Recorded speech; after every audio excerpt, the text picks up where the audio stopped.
promised me you will come back. What if I can't? Vous pensez vraiment ne jamais avoir vu l'Odyssée de Christopher Nolan encore ? En réalité, je vous le dis, vous l'avez probablement déjà vu des dizaines de fois. On présente souvent l'Odyssée comme un monument de la littérature antique, presque intimidant, parfois un peu poussiéreux même, mais en réalité son influence, elle est partout. Parce que derrière une immense partie du cinéma populaire se cache une histoire vieille de presque 3000 ans. Celle d'un homme qui quitte son foyer, se perd dans un monde inconnu, affronte des épreuves impossibles et tente désespérément de rentrer chez lui. Alors même sans avoir lu Homère, il y a de fortes chances que vous connaissiez déjà cette histoire. Oui, tu vas voir, je te jure. Évidemment, les personnages changent, les monstres aussi, les mers deviennent parfois des galaxies, des rêves ou des champs de bataille, mais au fond, le voyage, il reste le même. Et c'est précisément pour ça que le prochain film de Christopher Nolan m'intrigue autant. Parce qu'en adaptant l'Odyssée, Nolan ne s'attaque pas seulement à un grand classique de la littérature. Il s'attaque peut-être à l'histoire qui a secrètement construit tout le cinéma qu'on regarde encore aujourd'hui. Mais alors, si on connaît tous déjà cette histoire, qu'est-ce que Nolan peut encore nous montrer ? Eh bien, je me suis tout simplement rendu compte de quelque chose d'assez troublant, dont personne ne parle. D'une certaine manière, nous avons tous déjà vu l'Odyssée de Christopher Nolan. Simplement, on ne s'en est pas rendu compte.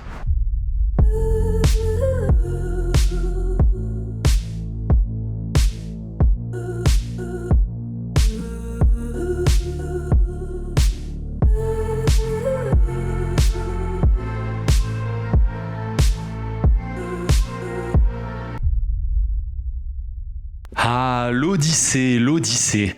Un texte que j'ai étudié moi personnellement à l'école, un grand classique qu'on connaît parfois davantage de réputation que pour l'avoir réellement lu. Mais si on enlève cette image de vieux poème poussiéreux, on découvre une histoire d'une modernité assez folle. L'Odyssée, c'est avant tout un grand spectacle. Ulysse qui affronte le Cyclope, il résiste au chant mortel des sirènes, il descend dans le royaume des morts, il rencontre des magiciennes, des monstres, des dieux hostiles et des peuples inconnus. En analysant un peu plus l'arrivée du film de Nolan récemment, je me suis dit qu'en fait, à peu près chaque étape de son voyage contient ce qu'on appellerait aujourd'hui un morceau de bravoure. Donc l'idée que l'Odyssée a inventé le blockbuster, elle est pas bien loin au final.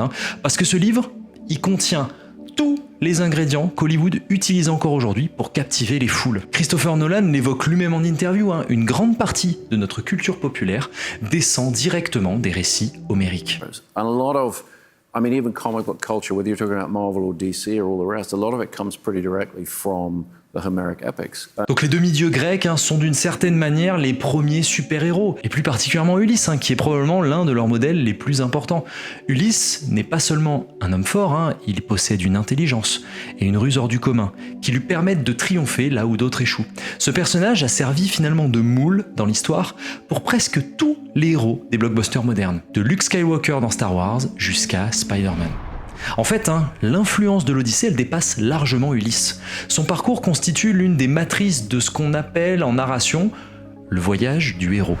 Le personnage quitte son monde ordinaire, il entre dans un univers inconnu, il rencontre des alliés, des ennemis, il affronte une série d'épreuves, il se transforme, puis il revient chez lui différent de ce qu'il était au départ. Cette structure, Hollywood, il l'utilise encore partout. Le voyage du héros, ou monomythe, c'est une structure narrative universelle qui régit de nombreuses œuvres de l'industrie cinématographique moderne, un concept qui a été théorisé d'ailleurs dans les années 40 par un Américain, Joseph Campbell. En fait, derrière tous les grands mythes et récits, il y aurait une même structure narrative fondée sur le voyage initiatique du héros. Si on prend quelques exemples, comme ça. Star Wars, la guerre des étoiles, c'est l'exemple le plus célèbre et le plus documenté. Lucas lui-même a admis avoir consciemment utilisé les travaux de Campbell pour concevoir son intrigue et ses personnages.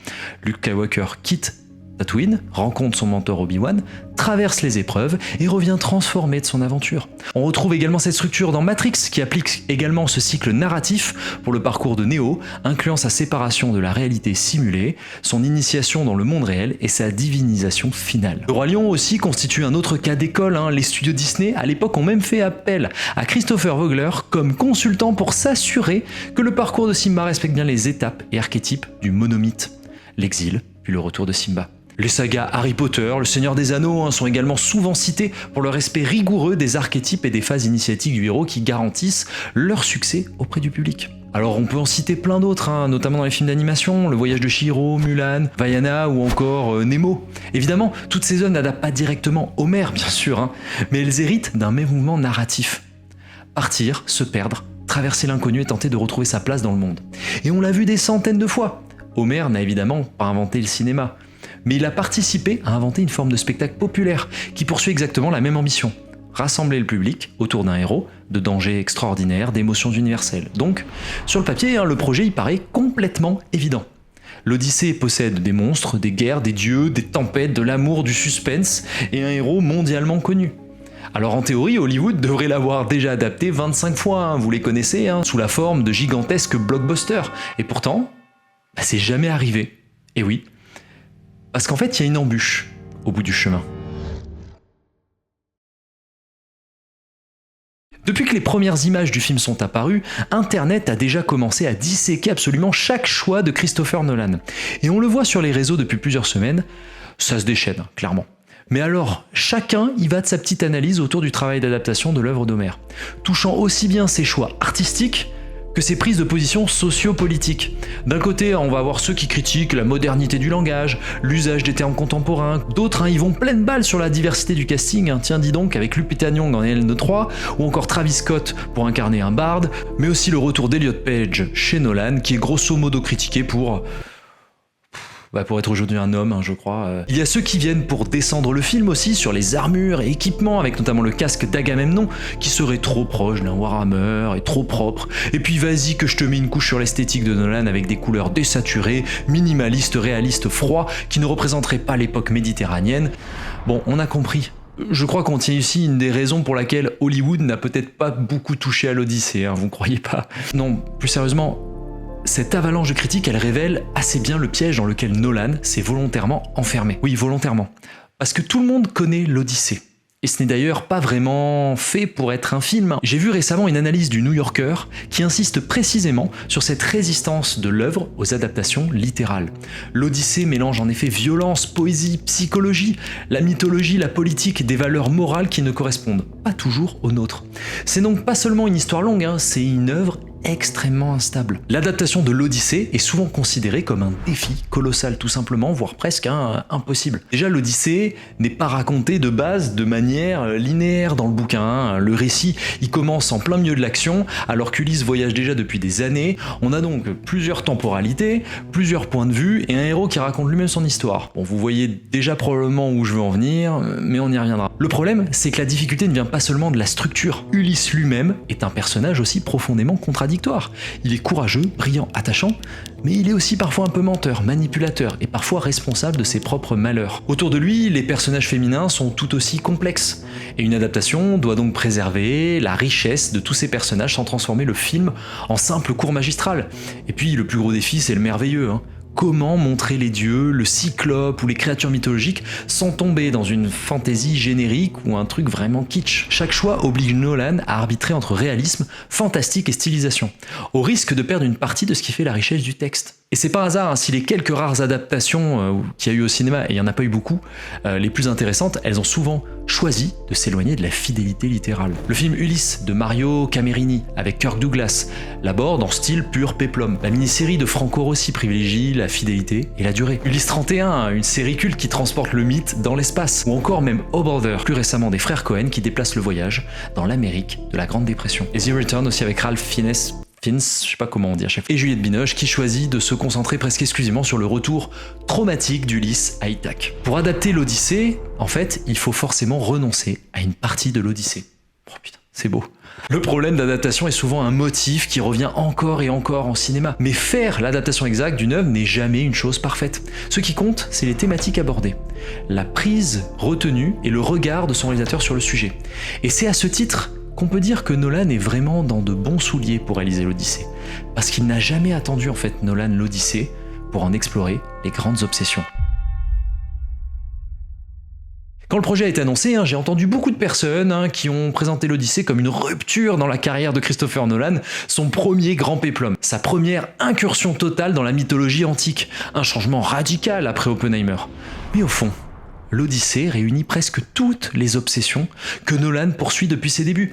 Et je trouve ça fou que personne n'en parle. Commençons par le héros. Ulysse, c'est pas Hercule, hein. Il triomphe pas principalement par la force brute. Il gagne par la stratégie, l'adaptation, la capacité à manipuler la perception des autres.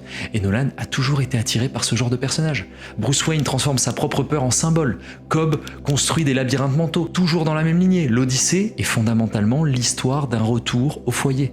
Ulysse traverse le monde parce qu'il veut retrouver Ithaque, et ce désir de retour est partout chez Nolan.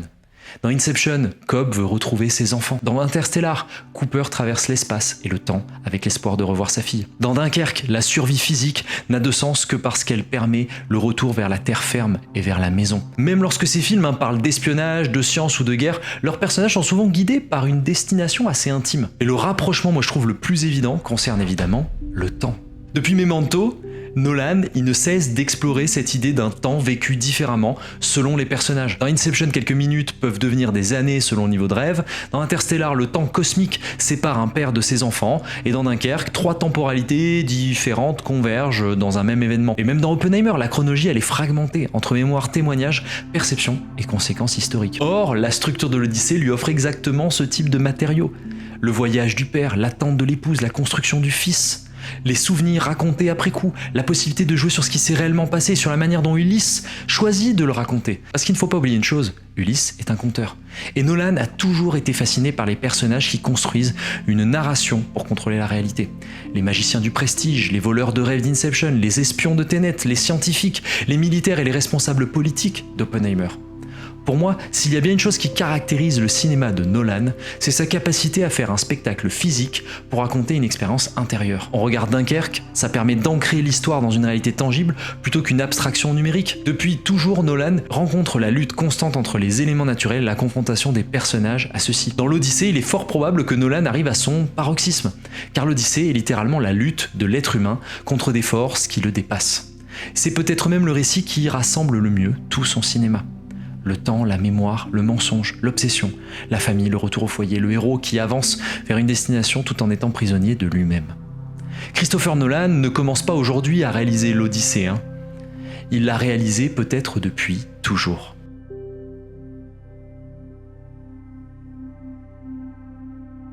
Bon, vous devez le savoir, mais Nolan a fait de l'Odyssée le premier long métrage de l'histoire, entièrement filmé avec des caméras IMAX 70 mm, un choix techniquement colossal, avec une quantité de pellicules absolument démesurée. Alors évidemment, on peut toujours se moquer de l'obsession de Nolan pour l'IMAX, parler d'ego, dire que personne n'a besoin de filmer un casque grec ou Matt Damon dans l'eau avec une caméra aussi énorme. Bon, pourquoi pas. Mais ici, le format a une cohérence particulière. Parce que Nolan ne cherche probablement pas seulement à filmer une aventure. Ce qu'il veut, c'est lui rendre sa dimension monumentale. À l'époque d'Homère, l'Odyssée n'était pas un texte lu silencieusement et individuellement. Il était récité ou chanté par des aèdes devant un public. C'était une expérience collective, un spectacle populaire, un événement capable de transmettre des valeurs, de divertir et de réunir une communauté autour d'un même récit. D'une certaine manière, le grand cinéma populaire occupe aujourd'hui une fonction comparable. Des millions de personnes se rassemblent dans des salles pour vivre ensemble la même expérience, et Nolan est probablement l'un des derniers réalisateurs à construire chacun de ses films autour de cette idée. Nolan va probablement tenter d'ancrer le fantastique homérique dans une matière très concrète.